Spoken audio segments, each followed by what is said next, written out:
Iran Israel സംഘർഷം വെടിനിർത്തലിലെത്തിയതിന് പിന്നാലെ Gulf സഹകരണ കൌൺസിൽ രാജ്യങ്ങൾ തമ്മിലുള്ള ബന്ധം കൂടുതൽ ശക്തിപ്പെടുന്നതായി സൂചന.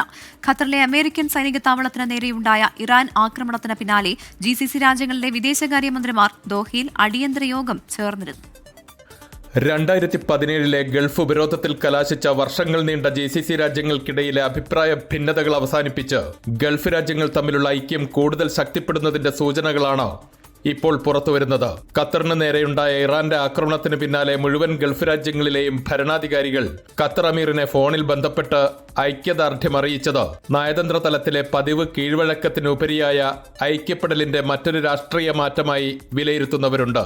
ഇറാനെയും ഇസ്രായേലിനെയും സമദൂരത്തിൽ നിർത്തി ഗൾഫ് രാജ്യങ്ങൾ തമ്മിലുള്ള ബന്ധം കൂടുതൽ ശക്തമാക്കുകയെന്ന പുതിയൊരു രാഷ്ട്രീയ സമവാക്യം മേഖലയിൽ ഉരുത്തിരിയാനുള്ള സാധ്യതകൾ വളരെ കൂടുതലാണ്.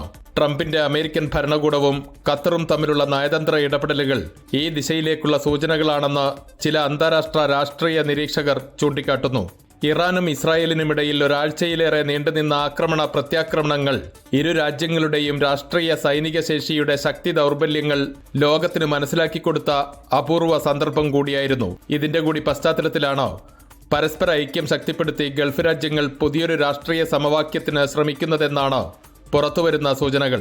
അതേസമയം ഇത്തരമൊരു ഫോർമുല ഗൾഫ് രാജ്യങ്ങളിൽ പ്രാവർത്തികമാവണമെങ്കിൽ ട്രംപിന്റെ തീരുമാനങ്ങളും തുടർ നടപടികളും നിർണായകമായിരിക്കും. ഇസ്രായേലിനെ നിലക്ക് നിർത്താൻ ട്രംപിന് സാധിക്കുകയാണെങ്കിൽ അബ്രഹാം അക്കോർഡിൽ നിന്ന് തികച്ചും വ്യത്യസ്തമായ മറ്റൊരു രാഷ്ട്രീയ സമവാക്യം മധ്യേഷ്യയിൽ രൂപപ്പെടാനുള്ള സാധ്യതകളും വളരെ കൂടുതലാണ്. ഇറാനുമായി ബന്ധം പുലർത്താതെയും ഇസ്രായേലുമായി ഒരു തരത്തിലുള്ള കരാറുകളും ഉണ്ടാക്കാതെയും ഗൾഫ് രാജ്യങ്ങൾക്ക് ഒറ്റക്കെട്ടായി മുന്നോട്ടു പോകാൻ കഴിഞ്ഞാൽ അത് മേഖലയിൽ വലിയ വഴിത്തിരിവാകുമെന്നാണ് സൂചന.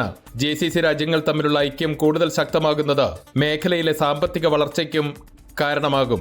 എന്നാൽ അത് പ്രാവർത്തികമാകുമോ എന്ന് കാത്തിരുന്ന് കാണാം. അൻവർ പാലേരി, 24 ദോഹ.